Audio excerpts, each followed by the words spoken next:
I'm Ammon, and I want to tell you about the year I went back to my village and found out it was not the quiet place I remembered. I grew up in Khatri, a small village at the edge of the hills. When I was 18, I left for the city to study.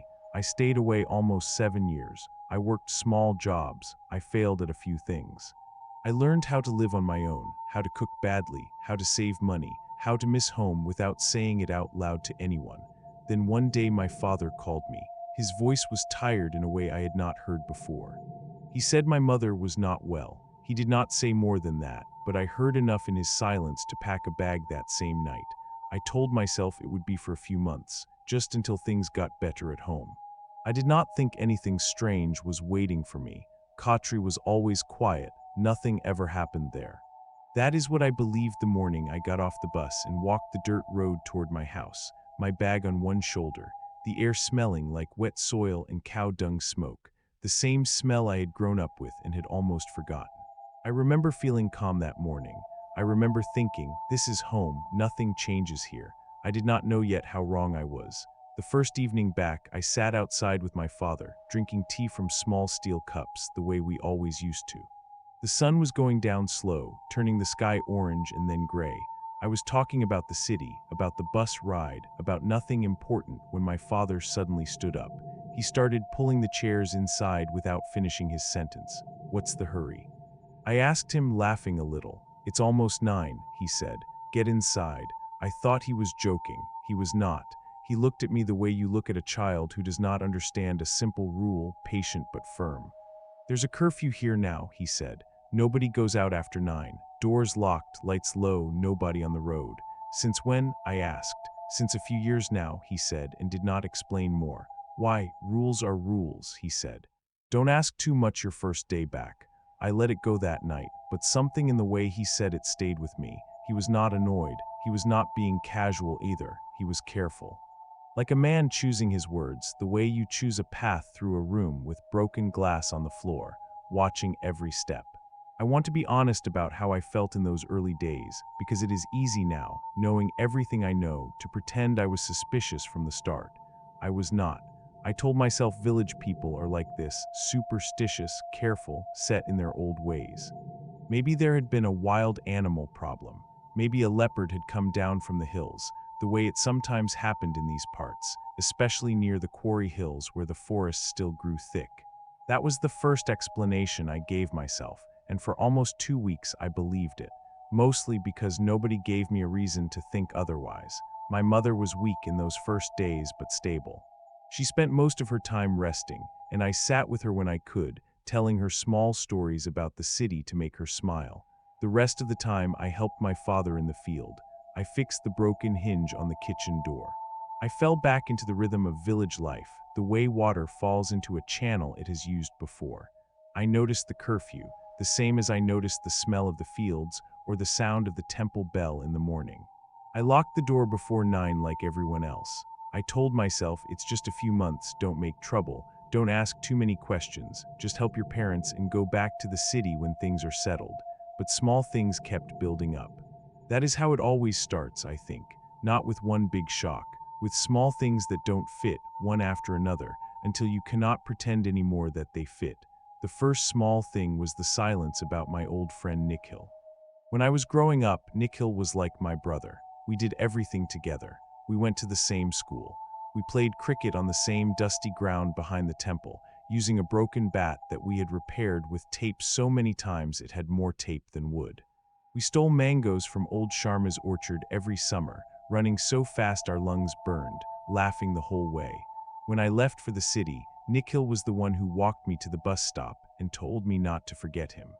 We wrote letters for almost a year after that, long letters full of nothing important, and then, the way it happens with young men who get busy with their own lives, we both got lazy about it and the letters stopped. I expected to see him again as soon as I got back. I asked around, expecting someone to tell me where he was working now, or that he had married, or that he had a child.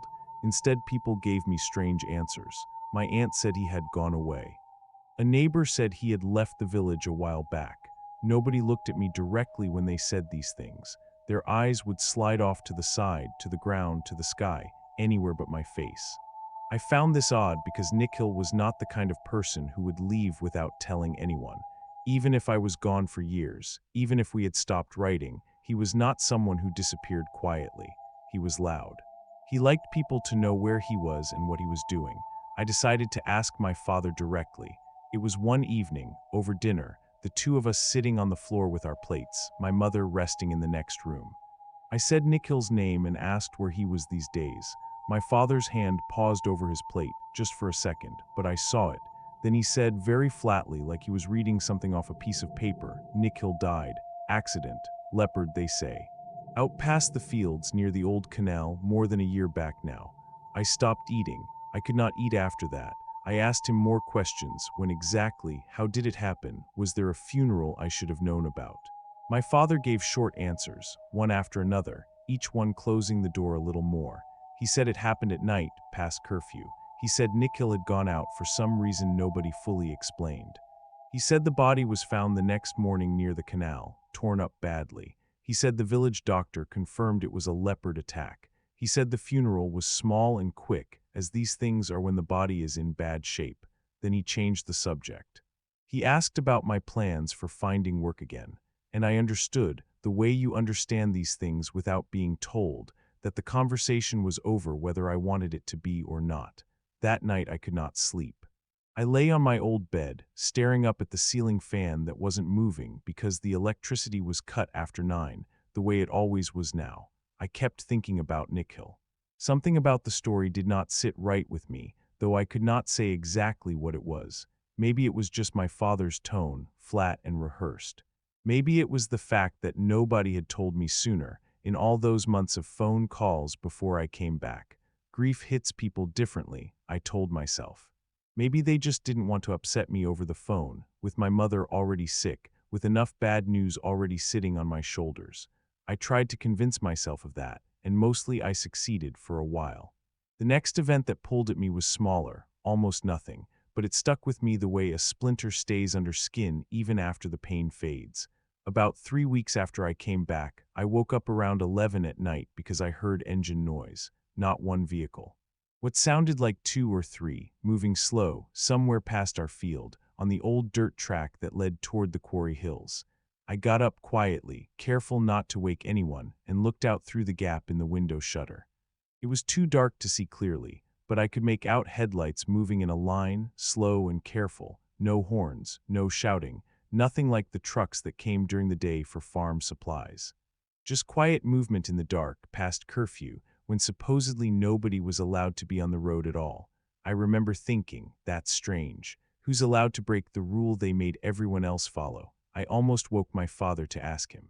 My hand was even on the door of his room for a second, but something held me back. I told myself it was probably just some contractor's trucks, maybe road work starting early, maybe nothing worth losing sleep over. I went back to bed. But I did not fall asleep for a long time. I lay there listening to the engines fade into the distance, and then to the silence after, which felt heavier than before. Over the next month, I started paying more attention without really deciding to. That is how it happens, I think. You don't announce to yourself, I am now investigating something. You just start noticing more, the way your eyes adjust slowly to a dark room until shapes you couldn't see before start to appear.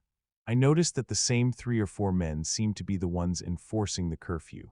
They walked the main road with sticks and a torch, sometimes on a motorbike, checking that shutters were down and lights were low. I noticed that one of them, a heavy-set man named Baba Thacker, was not just some villager doing his duty. He was someone with real authority. People got quiet and nervous around him, even the older men, even the Sarpanch's own relatives, who normally spoke to everyone with the easy confidence of people who had power in the village. Around Baba Thacker, even they went soft in the voice, careful in the eyes. I noticed that whenever the topic of the curfew came up in conversation, people would either give a quick surface reason, animals, safety, an old tradition, or they would change the subject fast, the way my father had. I noticed that the village had no real explanation that made sense to an outsider like me. Wild animal attacks don't require a village-wide curfew that has lasted years and gotten stricter over time instead of looser. If anything, if the leopard problem was real and ongoing, You would expect people to talk about it more, not less. You would expect warnings, stories, the kind of village gossip that spreads fast about danger. Instead, there was this strange collective quiet, like everyone had silently agreed not to ask the obvious question out loud, as if asking itself was the dangerous part, more dangerous than any leopard could ever be. The turning point, the real one, came about 6 weeks after I returned. My mother's health had improved enough that she didn't need constant care anymore. She could sit up on her own, eat a full meal, even walk to the courtyard and back without help. This gave me more free time. And free time, I learned that year, is a dangerous thing when your mind already has questions sitting inside it, waiting for space to grow. I decided to visit Nikhil's mother, Auntie Kamla, who lived 2 lanes over from us. I told myself I was just paying my respects, that it was the right thing to do as his old friend, someone who should have come sooner. Part of that was true. But part of me, if I am honest, also wanted to hear the story from someone who was not my father, someone who might not have the same careful walls built up around her words. Auntie Kamla was thinner than I remembered her. Her eyes had that permanent tiredness that grief leaves behind, a kind of tiredness that no amount of sleep can fix. She was kind to me despite everything. She made me sit on the low stool by her door. She gave me tea I did not really want, but I drank it anyway, out of respect, the way you do in these situations. I asked about Nikhil gently. I told her how sorry I was, how I wished I had known sooner, how I would have come back if I had. She started crying almost immediately, her hands shaking around her own cup. And between the crying, she told me things that did not match what my father had said. She said Nikhil had not just wandered out carelessly past curfew, the way the official story made it sound, as if he had simply been foolish. She said he had told her, in the days before he died, that he was going to find out what was really happening at the old brick factory. She said he had been acting strange for weeks before that, secretive, staying out late even before his death. Coming home with mud on his clothes, once with a bruise on his arm, that he would not explain, waving it off when she asked, saying it was nothing, just a fall. She said the night he died, he told her he wouldn't be long, that he had to check something. He left after 10 at night, well past curfew, without saying exactly where he was going. She said the men who found his body the next morning were not just any villagers. They were Baba Thacker's men, the same ones who did curfew rounds. She said the doctor who confirmed the leopard attack was not our usual doctor, but someone brought in from outside, someone she had never seen in the village before or since, someone who came, signed something, and left without staying for the funeral. She said all this in pieces, sniffling, wiping her face with the end of her sari, and I sat there with my tea going cold in my hands, feeling something shift inside my chest, a mix of anger and fear I had not expected to feel so strongly. Sitting on a low stool in an old woman's courtyard, I asked her directly, did she believe it was really a leopard? She looked at me for a long moment, like she was deciding whether to trust me with the answer, weighing something in her mind. Then she said very quietly, almost too quiet to hear, I don't know what to believe anymore. Nobody here says what they really think. That sentence stayed with me for days. I heard it in my head while I worked in the field. I heard it while I lay awake at night. Nobody here says what they really think. I left her house with my head spinning. The old brick factory, I knew the place. It sat abandoned on the edge of the village, past the fields, closer to the quarry hills, shut down since before I was even born, or so I had always been told as a child. As kids, we used to dare each other to go near it. Even then it had a bad reputation, though nobody ever explained why beyond vague warnings from our parents. Don't go near the old factory, they would say, the way parents say things without giving reasons, expecting the warning alone to be enough. I decided, without fully admitting it to myself yet, that I was going to find out what Nikhil had found out. I owed him that much, at least. I owed him more than a flat sentence from my father over a plate of dinner. For the next stretch of days, I moved carefully. I did not tell my father what Auntie Kamla had said. I did not tell anyone. I started taking longer walks in the late afternoon, before curfew, working my way slowly closer to the factory each time. Studying the area from a distance, trying to look like I was just wandering, just getting reacquainted with the village, after years away, the way anyone might do after coming home. What I noticed over these walks built the picture further, piece by piece, the way a photograph slowly appears in a tray of chemical water. The factory itself looked abandoned from the outside. Broken windows, a rusted gate. Weeds grown tall around the walls, thick enough to hide a person if they crouched down. But there was a newer dirt track leading past it, worn down by tire marks, too fresh and too frequent for a place nobody used. There was a section of the boundary wall that had been repaired recently, new brick against old, not matching in color, standing out if you knew to look for it. And once, from a safe distance, hidden behind a tree, I saw a man in a security-type uniform standing near the gate in the late afternoon. He did not belong to any official department I recognized. He watched the road more than he watched the factory, which told me something too. He was not guarding the building from thieves. He was watching for people like me. I started asking around, carefully, framing my questions as harmless curiosity from someone who had been away a long time. "What's that old factory used for these days?" I would ask, casual, like I was just making conversation. Most people gave the same non-answers, the same sliding eyes, the same quick change of subject. But one evening, at the tea stall near the crossroads, an old man named Debukaka, who had known my grandfather and had little patience left for keeping secrets at his age, said something that cracked the whole thing open a little further. I had asked him casually, sipping my tea, what the brick factory was used for these days. He looked around first, out of habit more than real fear, the way old men do when they are about to say something they know they shouldn't. Then he said low, leaning toward me, "Trucks come there at night. Workers too sometimes, but not our workers. Outsiders. They stay a few days, then they're gone and new ones come. Nobody's supposed to see. That's why the curfew, boy, if you ask me, not for any leopard." Then he seemed to catch himself, like he had said more than he meant to. He waved his hand, told me to forget he had said anything, that an old man talks too much sometimes, and turned back to his tea like the conversation had never happened. I did not forget. That night I lay awake again, putting the pieces together in my head, one after another, like laying stones across a river to make a path. Outsiders brought in at night, workers who stayed only a few days and then disappeared, replaced by new ones. A curfew enforced strictly enough that anyone who might see something was kept indoors, kept from being a witness. Nikhil, who had gotten too curious about the factory, dead within days of saying he was going to check it out, his body found by the very men who enforced the curfew, examined by a doctor nobody in the village knew, a doctor who came and went like a ghost.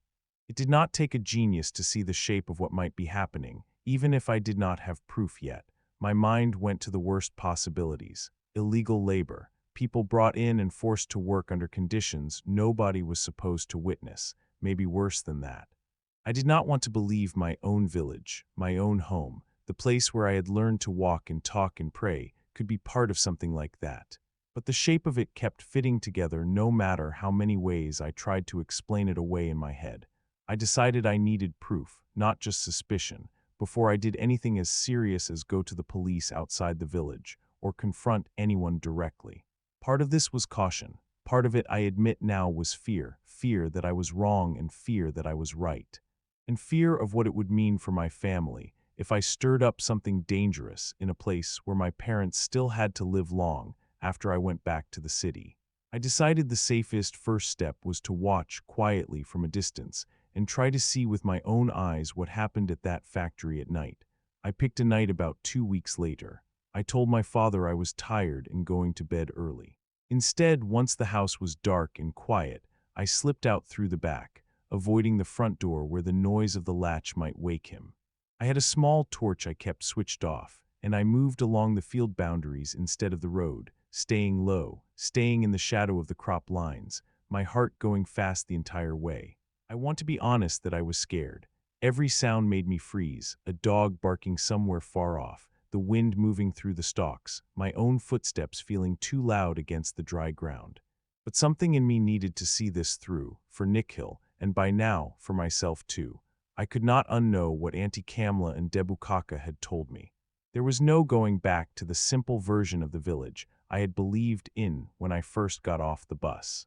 I reached a spot on a low ridge that gave me a view down toward the factory, maybe 200 meters off, hidden behind a cluster of babel trees with their small, sharp thorns. I waited there for over an hour, mosquitoes biting at my arms and neck, my legs cramping from crouching so long in one position. Just when I had started to think nothing would happen that night, that I should head back before I was missed, I saw headlights on the dirt track.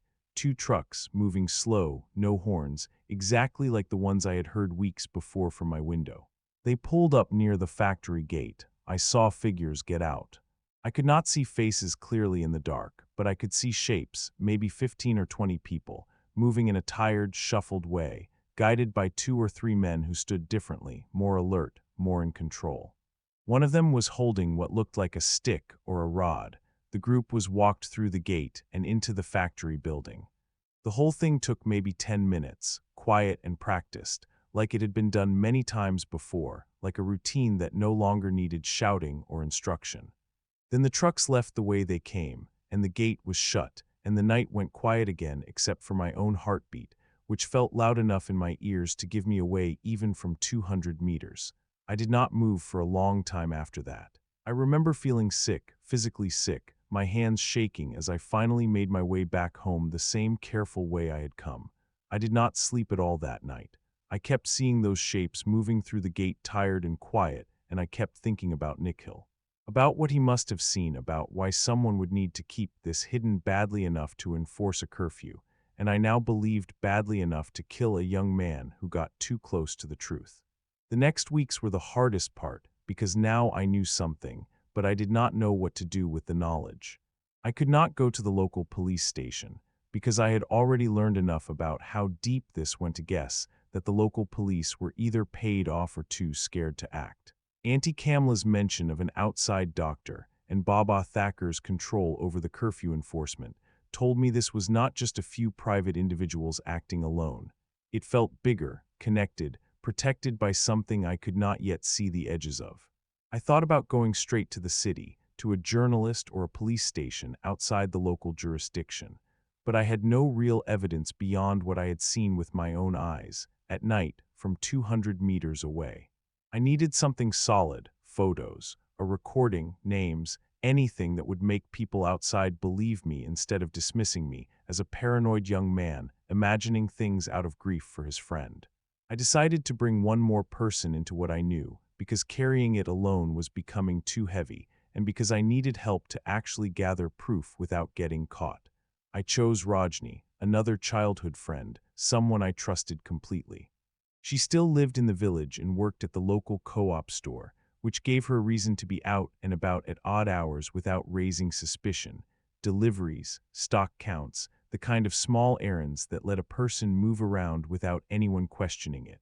I told her everything, one evening at her house when her parents were out visiting relatives.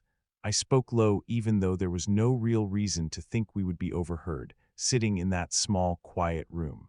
She listened without interrupting, her face getting paler as I described what Auntie Kamla had said and what I had seen at the factory with my own eyes. When I finished, she was quiet for a moment, staring at her hands. Then she told me something that made the whole picture snap into a sharper, uglier focus. She said the co-op store sometimes got orders, food supplies mostly rice and dal, in quantities too large for the shop's normal customers, that were picked up not by regular villagers, but by one of Baba Thacker's men paid for, in cash, no name on the receipt, always around the same time each week. She said she had noticed it for over a year but never thought much of it, assuming it was for some government relief program or a contractor's mess hall, the kind of thing that happens quietly in villages without anyone asking too many questions. Now, hearing what I had seen, she agreed it made a different kind of sense. Someone was feeding a group of people who were not supposed to be seen or counted. Together, Rajni and I decided to build a plan.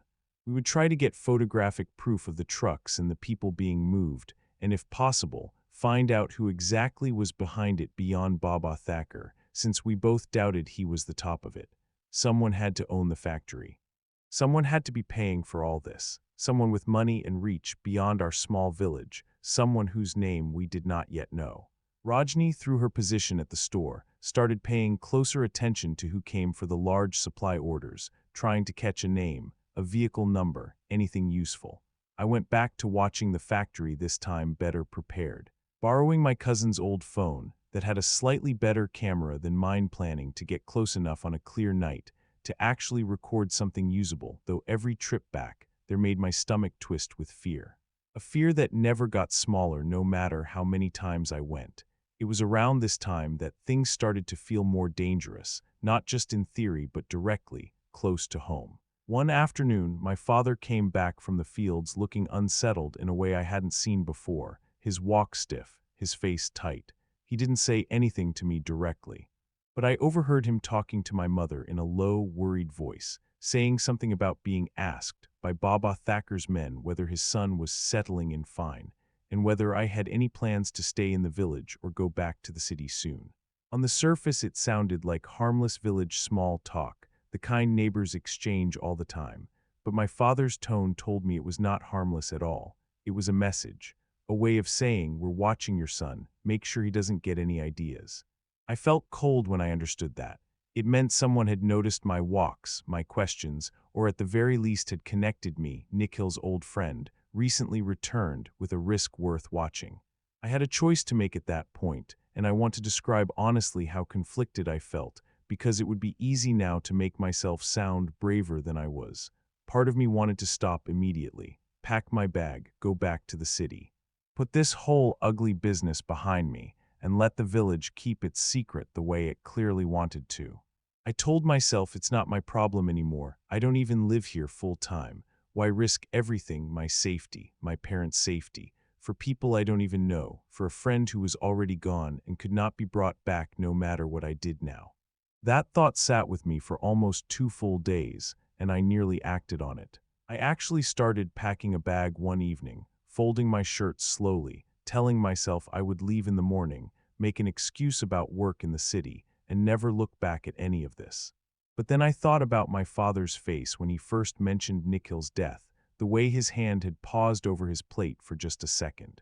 I understood, really understood for the first time, that he already knew far more than he had told me. That he had been living under this same quiet fear for years, keeping his head down, teaching me without words to do the same, the way a father teaches a child to avoid a hot stove without ever explaining exactly why. I thought about Auntie Kamala's tired eyes and her sentence, the one that would not leave my head. Nobody here says what they really think. I thought about those shuffling shapes moving through the factory gate in the dark, people who had no one on the outside asking questions for them at all, no one waiting for them, no one who would notice if they simply disappeared the way Nikhil had. If I left now, nothing would change, and the next person who got too curious might end up like Nikhil, and the one after that, on forever, because everyone who could do something chose safety instead. I unpacked my bag.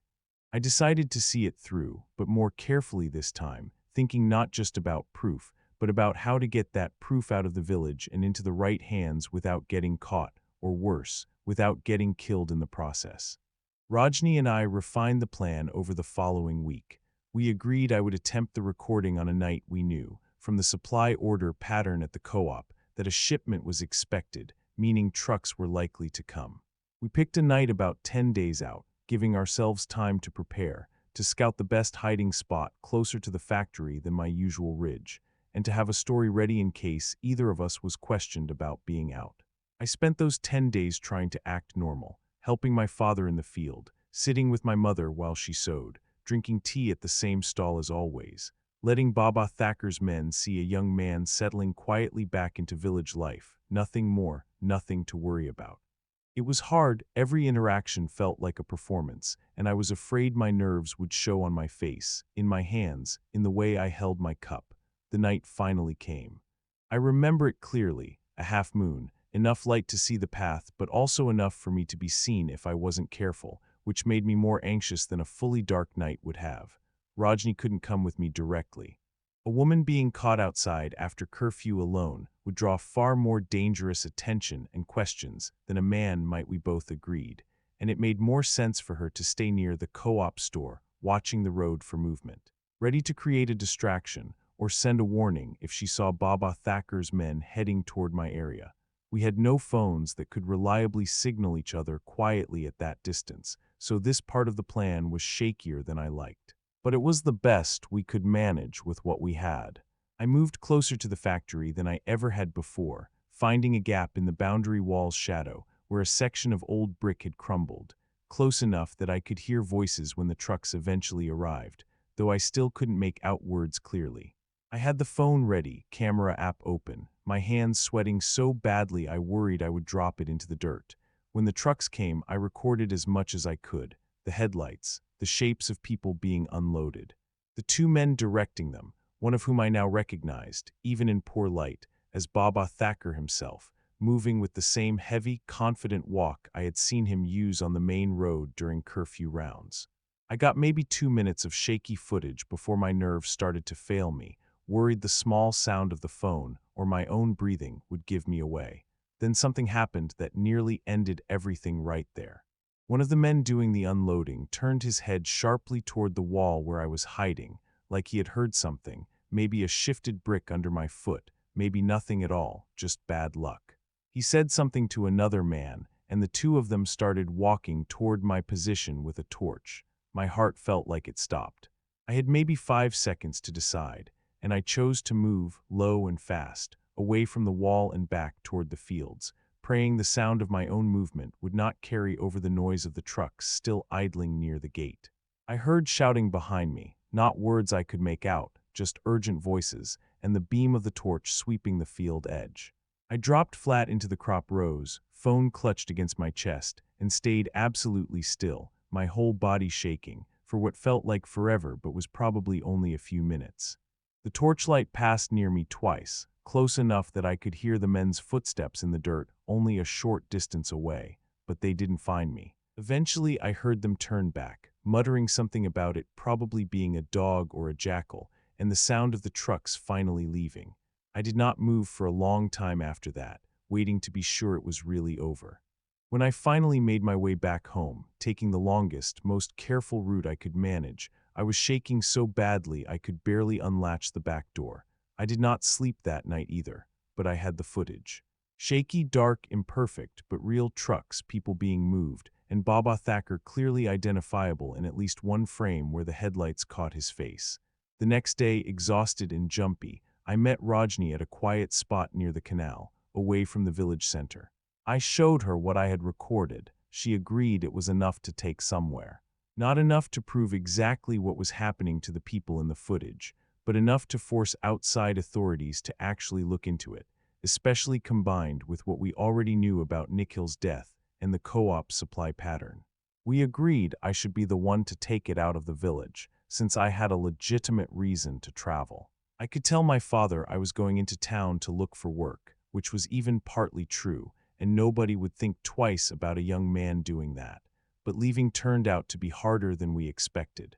The next morning, before I could even properly plan my trip, my father told me, in a strange, tight voice, that Baba Thacker himself had come by the house the previous evening while I was out. He had asked specifically for me, saying he wanted to have a friendly talk with the boy who used to run around with Nikhil, now that I was back in the village for good. My father said he had told Baba Thacker I was out visiting relatives and would let him know when I was free. My father's hands were unsteady as he said this, and for the first time since I had come back, I saw real fear on his face, not just caution. He asked me directly, quietly, whether I had been doing something I shouldn't be doing.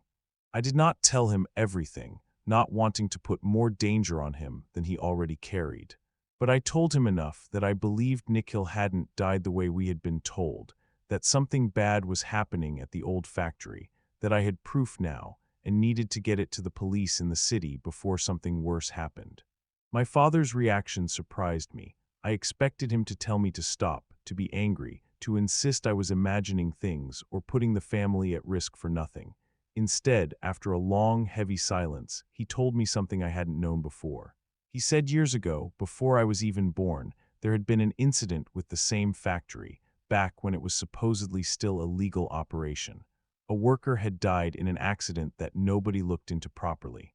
He said even then there had been rumors, quiet ones, about the factory being used for things beyond bricks, and that the men who owned it, back then and possibly now, had connections that reached beyond the village, into the district administration, maybe further. He said he had learned long ago that some things in Khatri were not safe to question, and he had spent years teaching himself, and without meaning to, teaching me the same lesson through silence. But now, seeing my fear and my determination together, he said something that stayed with me for the rest of my life. He said he was ashamed of how long he had stayed quiet, and that if I was going to try to do something about it, he would not stop me. But I had to be smarter and faster than the people trying to stop me, because they would not hesitate the way we had. That conversation changed things between us. It gave me the courage to move faster. I decided I could not wait any longer to try a normal, safe trip into town. Baba Thacker's visit meant I was already under close watch, and delaying would only give them time to act against me first, the way I now believed they had acted against Nikhil. I decided I would leave that very night using the curfew itself as cover in a strange way, reasoning that if I left extremely early, well before dawn, while the enforcement patrols were tired and thinning out toward the end of their shift, I had a better chance of slipping past the main road checkpoints than trying an obvious daytime departure that Baba Thacker's men could easily intercept or delay. Rajni argued this was too risky. She said I should wait, plan better, maybe find a different route entirely. But time felt like it was running out, and after everything, Nikhil's death, the footage, the visit from Baba Thacker, I could not shake the feeling that staying one more full day in the village was more dangerous than trying to leave immediately. We agreed on a slightly different plan. Instead of the main road, which had the checkpoint near the crossroads, I would go on foot along the canal path, the same route Nikhil's body had been found near, all the way to the neighboring village of Harpur, about 8 kilometers off, where I knew a bus passed early each morning heading toward the district town. From there I could reach a police station well outside Baba Thacker's reach, and more importantly, a small newspaper office Rajni knew of through a cousin run by a young journalist who had, a few years back, covered a labor rights story in another district and might take my footage seriously instead of dismissing it. I left home a little after 2 in the morning. I told my parents beforehand, unable to bear the idea of vanishing without a word the way it seemed Nikhil might have had to, in some version of events we would never fully know. My mother cried quietly, holding my hand for a long moment before letting go. My father hugged me once stiffly, not a usual thing for him, and told me to be careful and to come back safe. He said he would handle things with Baba Thacker if anyone asked, saying I had gone to see about a job opportunity that had come up suddenly. The walk along the canal path in the dark was the most frightening thing I had ever done. Every shadow looked like a person. Every sound of water moving or animal rustling in the brush made my chest tighten. I kept the phone with the footage hidden inside my sock, wrapped in a plastic bag against sweat, another copy saved on a small memory card I had sewn crudely into the lining of my jacket, in case I was stopped and searched and lost one copy. I walked fast but tried not to run, worried that running would draw more attention if anyone was out there, worried equally that walking too slow would mean I wasn't clear of the village before the patrols picked back up at dawn. About halfway to Harpur, near the spot Auntie Kamla had described as where Nikhil's body was found, I saw a light moving along the path ahead of me, coming from the direction I was headed. My whole body went cold. I ducked off the path into the brush along the canal bank, heart hammering against my ribs, and watched as the light got closer, a single man on a bicycle moving slow, a torch strapped to the handlebar. I recognized him after a moment as one of Baba Thacker's regular patrolmen, someone I had seen countless times on the main road doing curfew rounds. My mind raced through possibilities. Was he specifically looking for me? Had my father's story not held? Or was this simply routine, a patrol extended further than usual for reasons that had nothing to do with me? I did not wait to find out. I stayed pressed into the wet brush at the canal edge, mud soaking through my clothes, until the light passed and faded back the way it came. And then I waited another 10 minutes, forcing myself to be patient despite every instinct screaming to run, before continuing on. The rest of the walk passed without incident, though I did not relax for a single moment of it. I reached the outskirts of Harpur just as the sky was beginning to lighten, gray instead of black, the first sounds of a village waking up around me, a rooster somewhere, the clank of a bucket at a well. I found the bus stop Rajni had described, and I waited there, exhausted, filthy from the canal mud, trying to look like an ordinary tired traveler instead of someone who had just spent the night fleeing his own village. The bus came a little after 6. I got on, paid the fare with hands that still hadn't fully stopped shaking, and sat near the back, watching the road behind us through the dusty window until Cautry and Harper were well out of sight. Only then did I let myself breathe properly for what felt like the first time in hours. The district town took another 2 hours to reach. I went first to the newspaper office Rajni had told me about, a small, cluttered place above a tailor's shop, and asked for the journalist by name, a woman named Preeti Verma. She was skeptical at first, understandably, hearing a disheveled young stranger's wild story about a hidden factory and secret curfews and a dead friend. But when I showed her the footage on the phone, her expression changed. She asked sharp, careful questions, where exactly this was, how long the curfew had been enforced, whether I had any other evidence beyond the footage, whether I was willing to go on record. I answered everything as clearly as I could, my exhaustion fading under a kind of nervous adrenaline. She told me she couldn't publish anything on the footage alone, that she would need to verify details possibly involve the Labor Department or the police directly. Since if this really was forced or trafficked labor, it needed an official raid, not just a news story that might tip off the people involved before any action could be taken. Together, we went from her office to a police station in the district town, deliberately choosing one well outside the local jurisdiction that covered Cautry on Preeti's advice, since she said corruption at that level often didn't reach much beyond a single police circle, and an officer with no local ties would have less reason to protect Baba Thacker or whoever stood above him. The officer we met, an inspector named Rathai, was cautious and clearly used to dealing with wild claims, but the footage, combined with Preeti's presence and reputation, seemed to convince him this was worth looking into properly. He asked me detailed questions about the factory's location, the timing of the trucks, what I knew about Nikhil's death, and the supply pattern Rajni had noticed at the co-op store. He said he would need to coordinate with the Labor Department and possibly the district magistrate's office before any raid, since an operation like this, if real, likely needed a proper task force rather than a few local constables who might be compromised or simply outmatched. The next several days were an anxious blur of waiting. I stayed in the district town, at a cheap guest house Preeti helped me find, afraid to go back to Cautry in case Baba Thacker's men were now actively looking for me after my disappearance was noticed. I called my father once from a public phone, careful with what I said in case the village phone lines were somehow monitored, just enough to tell him I was safe and that people were looking into things properly now. He told me Baba Thacker had indeed come around asking after me again, and that the story about a job opportunity was wearing thin, but he was managing and told me not to worry about them, to focus on finishing what I had started. On the fourth day, Inspector Rathai contacted Preeti to say a joint operation had been organized, police, along with officials from the Labor Department, and given the seriousness of what my footage suggested, someone from an anti-trafficking unit, based in the state capital, who happened to already be investigating irregular labor movements in the wider district, unconnected at first to my specific complaint, but overlapping enough that my evidence became a key piece connecting isolated reports into a clearer picture. The raid was planned for the following night, timed to catch the factory during one of its truck deliveries, based on the pattern Rajni and I had tracked from the co-op store orders. I was not allowed to go on the raid itself, which frustrated me at the time, though looking back I understand it was the right call. I was a witness, not law enforcement, and my presence could have complicated things or put me in unnecessary danger. Instead, I waited at the guest house with Preeti, unable to sleep, checking her phone every few minutes for updates from her contact inside the operation.